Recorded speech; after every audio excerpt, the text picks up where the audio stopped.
ሰላም እንዴት ናችሁ? ዛሬ በቤት ውስጥ የሚሰራ የፊት ማስክ አምጥቼላችኋለሁ። ማር ካላችሁ ቡና፣ እንቁላልና ሩዝ ካላችሁ በቀላሉ ቤት ውስጥ መስራት ትችላላችሁ። በትንሹ የእነዚህን ጥቅሞች ልንገራችሁ። ማር ቆዳ በእርጥበት እንዲቆይና ፊትን ለስላሳ ያደርጋል። ቡና ደግሞ ብጉርን ያስወግዳል እና የሞቱ የቆዳ ህዋሶችን በማንሳት ፊትን ያጸዳል። እንቁላል ደግሞ ብጉርን ለመቀነስ እና የቆዳ ቅባታማነትን ለማስተካከል ይረዳል። ሩዝ ደግሞ የፊትን ቆዳ ያቀላል፣ ብሩህ ያደርጋል። ጥቋቁር ነጠብጣብ ካለባችሁ እና ብጉርን ለማጥፋት በጣም ጠቃሚ ነገር ነው። የቆዳ ለቆዳ ልስላሴም ይጠቅማል።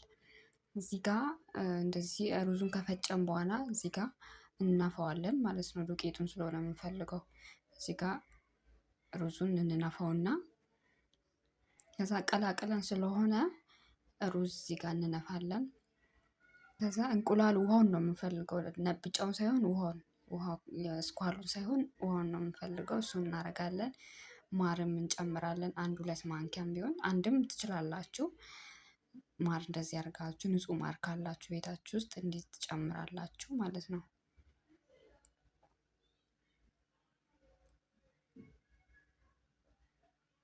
ማር እንደዚህ አድርጋችሁ ሩዙ በደንብ ይድቀቅላችሁ። ግን ከዛ ቡና 1-2 ማንኪያ ትጨምራላችሁ። የተፈጨ ቡና ድቅቅ ያለ ነገር መሆን አለበት።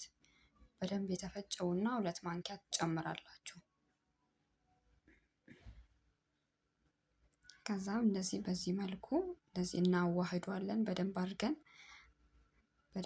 አድርገን ካዋህደውን በኋላ ፊታችን ላይ መቀባት ነው።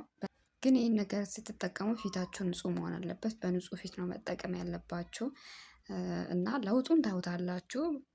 ቢያንስ መጠቀም ያለባችሁ በሳምንት ከ2 እስከ 3 ጊዜ መሆን አለበት እና ይህንን ጊዜ ተከታትላችሁ ከተቀባችሁ በጣም ቆንጆ ለውጥ ነው የምታዩት። እና ብጉር ያላለባችሁ ሰዎች እኔ ተጠቅሜ ስላየሁት ነው፣ በጣም ለውጥ ስላየሁበት ነው።